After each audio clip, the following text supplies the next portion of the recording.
Salud y mucho más es un programa sobre temas de salud, medicina, tecnología y calidad de vida. Y ahora con nosotros el doctor José Antonio Cisneros. Bienvenidos amigos a su programa Salud y mucho más, un programa de información y de opinión sobre temas de salud, medicina, tecnología y calidad de vida.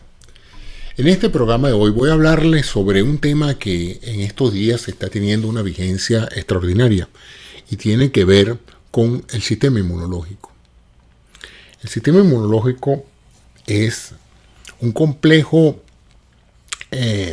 grupo de células y proteínas y hormonas que funcionan con el propósito de identificar agentes extraños al organismo, y por extraños me refiero a que no forman parte de la estructura celular y bioquímica del organismo y que por lo tanto deben ser eliminados para garantizar la sobrevida de la persona. El sistema inmunológico se forma como todos los otros sistemas orgánicos durante la etapa del primer trimestre del embarazo, en la organogénesis, una serie de células madres en la médula de los embriones y eventualmente de los fetos van a empezar a producir una serie de familias celulares que tienen la capacidad de fagocitar, de comerse otras células que estén o defectuosas o comer otro tipo de células, en este caso bacterias, y eventualmente reconocer también estructuras que en un momento dado pueden representar una amenaza para la supervivencia del ser humano. Casi todos los animales han desarrollado en su proceso evolutivo estos sistemas de defensa, en virtud de que todos los organismos vivos se encuentran en un hábitat donde inevitablemente van a interactuar con otros organismos vivos, en este caso el micromundo, la microbiología. Ese grupo de organismos que van desde estructuras muy sencillas como una simple proteína hasta estructuras un poco más complejas como los virus, que son una organización especial que representa un código, y esa es la diferencia entre una simple proteína y una molécula más compleja como el ADN o el ARN, el ácido ribonucleico y el ácido desoxirribonucleico. Son una serie de estructuras moleculares, pero que tienen una propiedad que no tiene una simple proteína, y es la posibilidad de replicarse, es decir, de sacar una copia de la misma molécula. Entonces, y precisamente el origen de la vida es ese, es una célula madre que tiene en su interior un código donde están todas las instrucciones para generar un insecto, un elefante, un ser humano, una ballena, etc.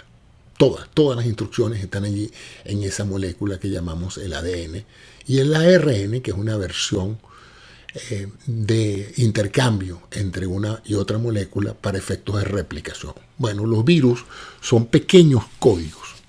Si el ADN es el programa maestro y tiene todas las instrucciones necesarias para construir un ser vivo, el ARN es una versión de él con un cierto cambio. Fíjense que uno es el ácido desoxirribonucleico, ADN, y el otro es el ácido ribonucleico. La única diferencia es que uno está desoxigenado y el otro está maná. Se llaman ribo porque tienen azúcares, y se llaman nucleico porque son núcleos o nucleótidos que van uno u otro encadenados. Esos nucleótidos son bases nitrogenadas, es decir, imagínense una serie de legos. Todo el código genético de cualquier estructura, desde un virus hasta una persona, que es un código bastante complejo, no es más que una secuencia de 4 colores. Es decir, imagínense un Lego que tiene amarillo, azul, rojo y blanco. Esos son los 4 colores. Y es la secuencia de esos 4 colores la que va a determinar que un organismo sea una bacteria o que un organismo sea Albert Einstein. Es fascinante el mundo de la biología molecular y sobre todo de la genética. Entonces, esta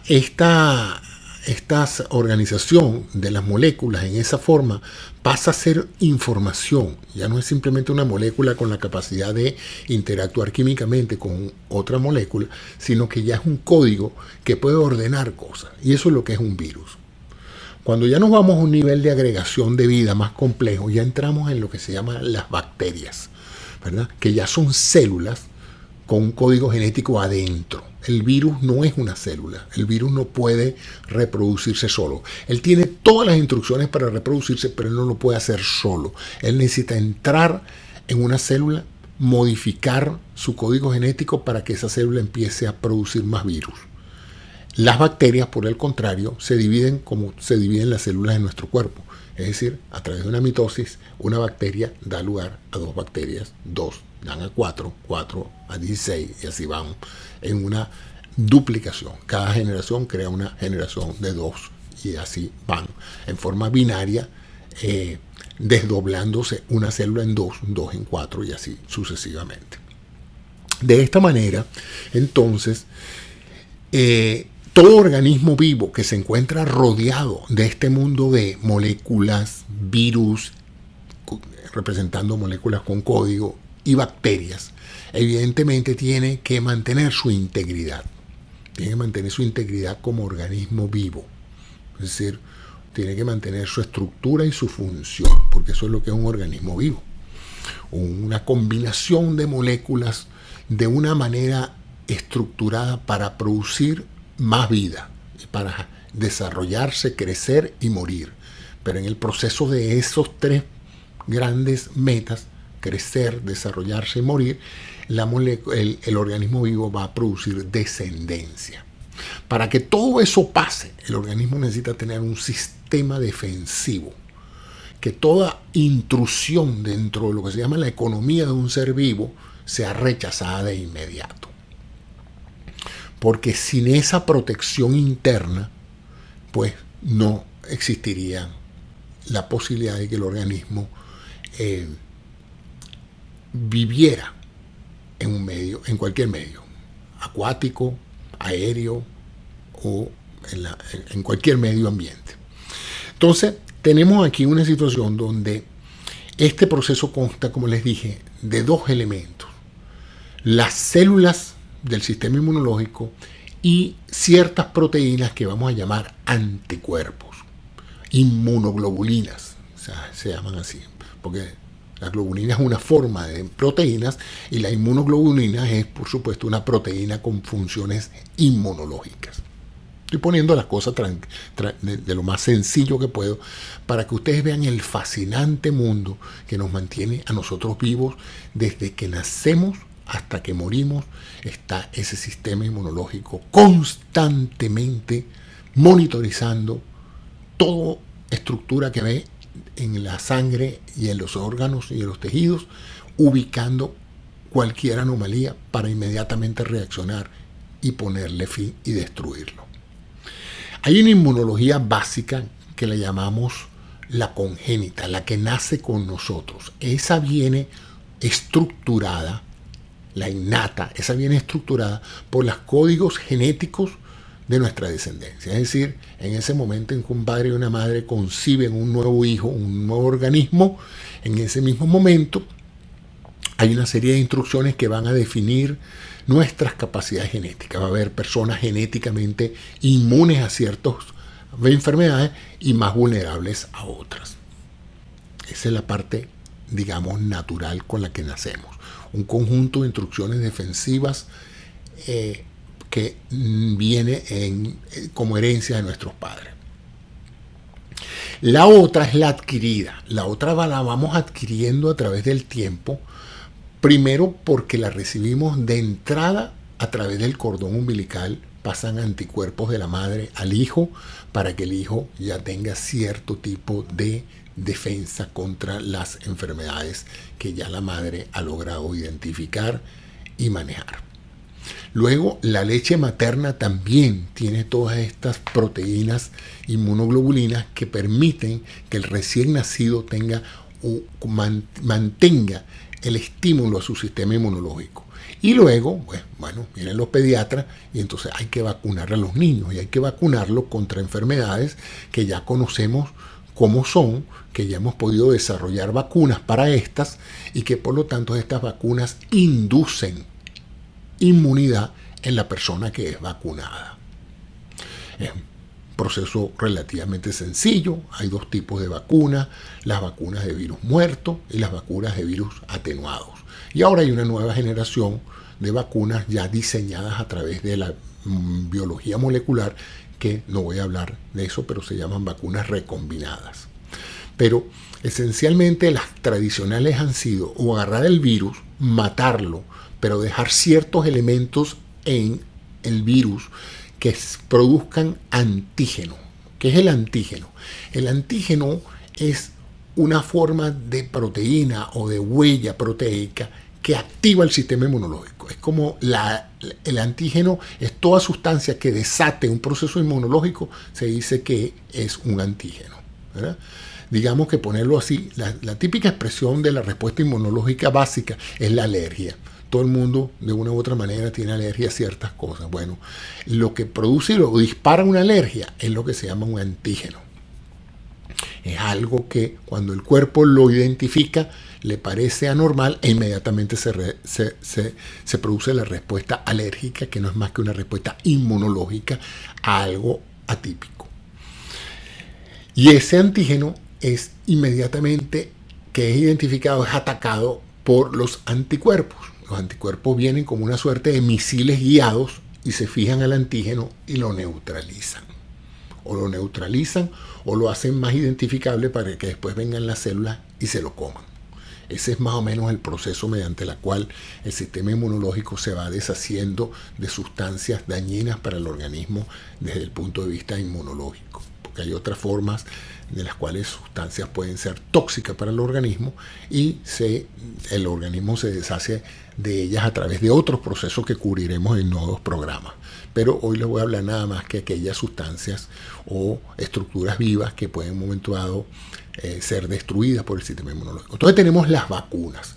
Las vacunas, por supuesto, pues han sido uno de los más grandes logros en la historia de la medicina. Han salvado millones de vidas y han eliminado ciertas enfermedades. Por ejemplo, el polio está prácticamente eliminado, la viruela está eliminada de la faz de la tierra. O sea que uno de los más grandes logros y que ha salvado millones de vidas no es tanto aparatos ni operaciones ni nada, han sido las simples y comunes vacunas que tenemos, las cuales, pues, como ustedes saben, pues previenen muchas enfermedades y ha sido tan exitosa que mucha gente no sabe lo que es la vida sin vacuna, porque como todo el mundo está vacunado, nadie se enferma de esas cosas y la gente puede incluso caer en la tentación de pensar que, bueno, a lo mejor no necesito vacuna, porque ¿para qué me voy a vacunar de una enfermedad que nadie tiene?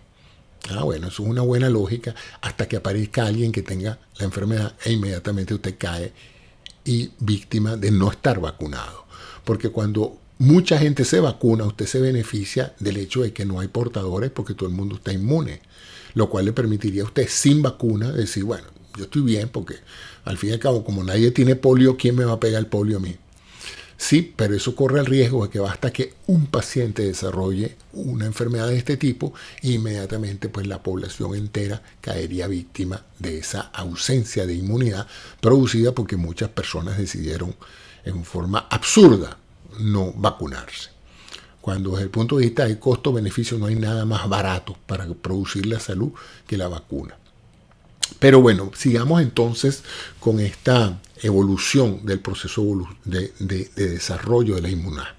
La otra cosa es que constantemente nosotros estamos exponiéndonos a bacterias, a virus, sufrimos un catarro, tenemos un resfriado, que nos da gripe, que nos cortamos, que nos infectamos un poquito, que se nos formó un uñero, que se nos formó un absceso en tal parte.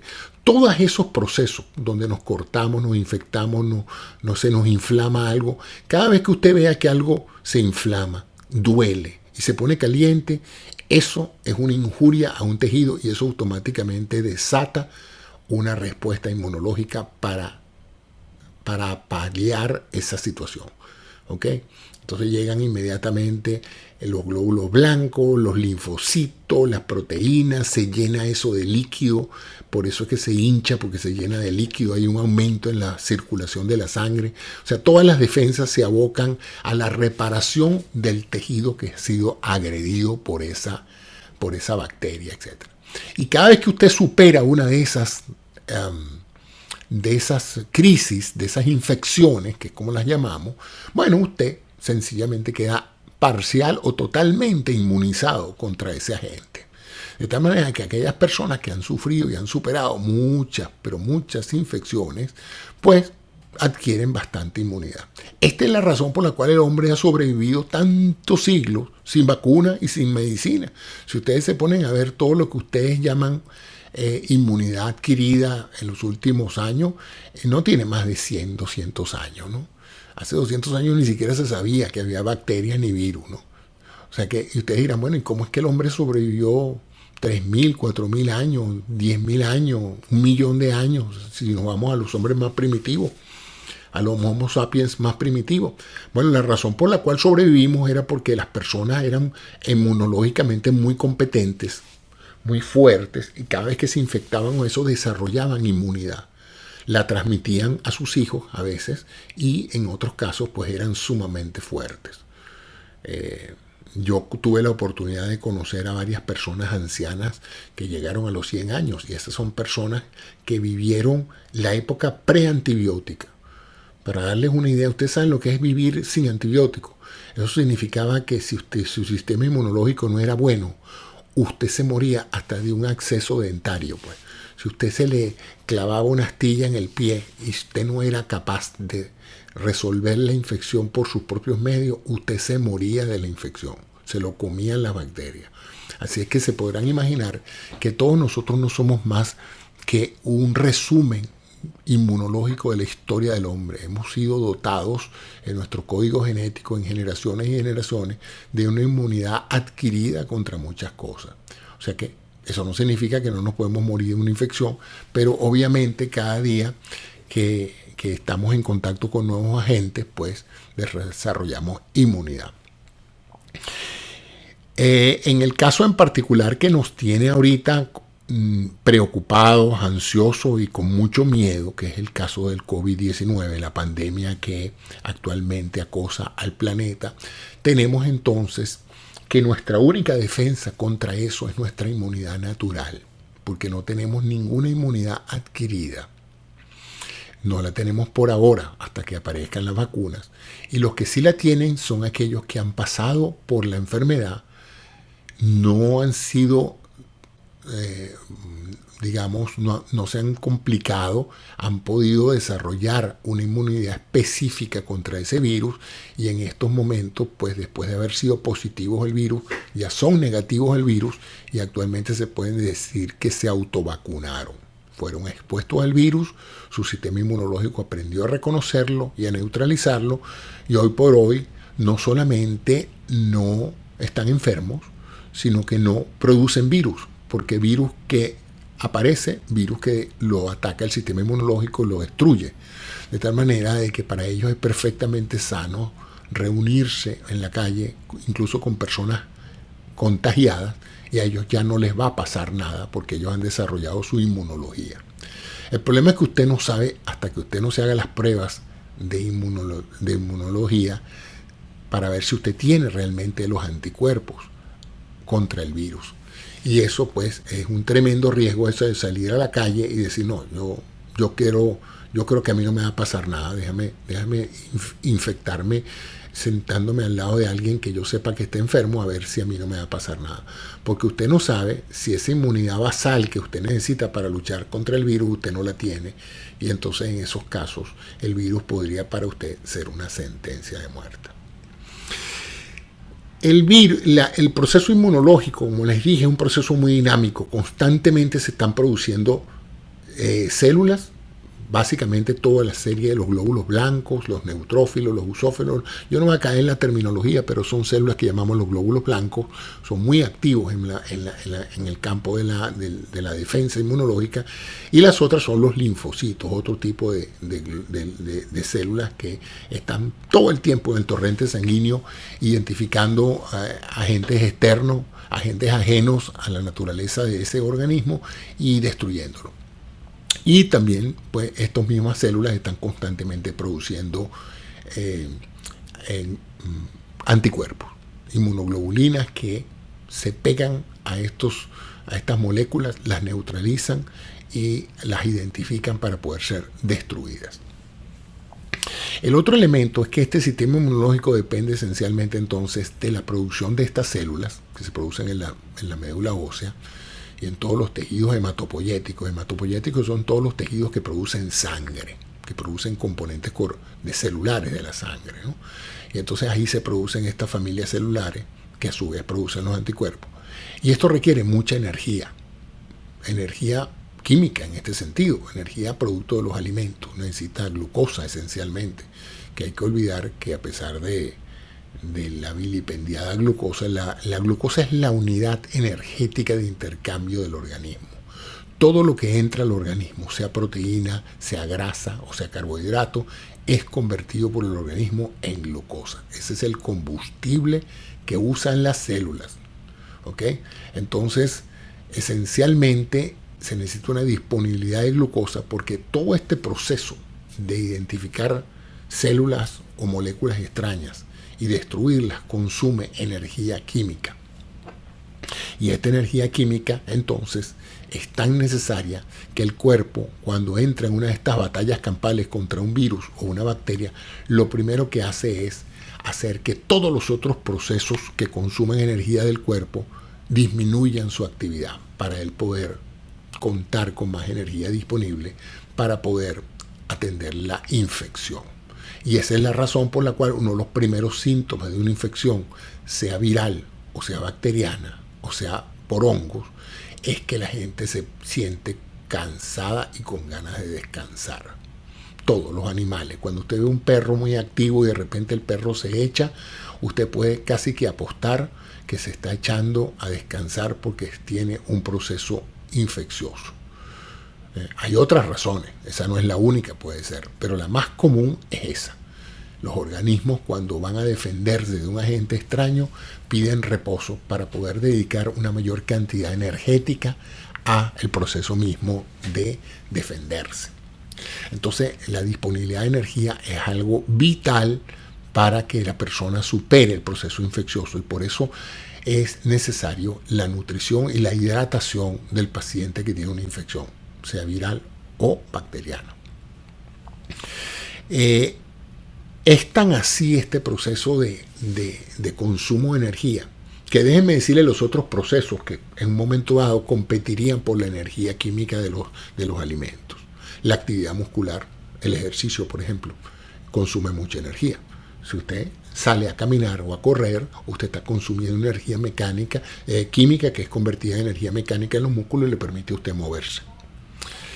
Pero no es la única. La digestión misma, a pesar de que es para consumir calorías y consumir energía, la digestión es un proceso que el proceso de digerir y de metabolizar los alimentos también consume mucha energía. Entonces fíjense qué interesante cómo la evolución ha hecho que los cuerpos se defiendan.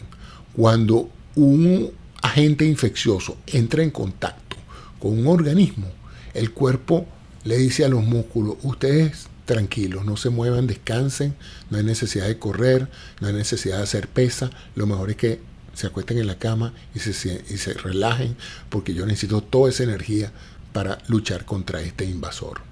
Y curiosamente también pierden el apetito. ¿Por qué? Porque un cuerpo que se está defendiendo no necesita gastar energía en un proceso digestivo. Entonces fíjense qué curioso que los primeros signos de cualquier virosis o de cualquier infección es que usted se siente cansado, se siente mal, quiere descansar y pierde el apetito.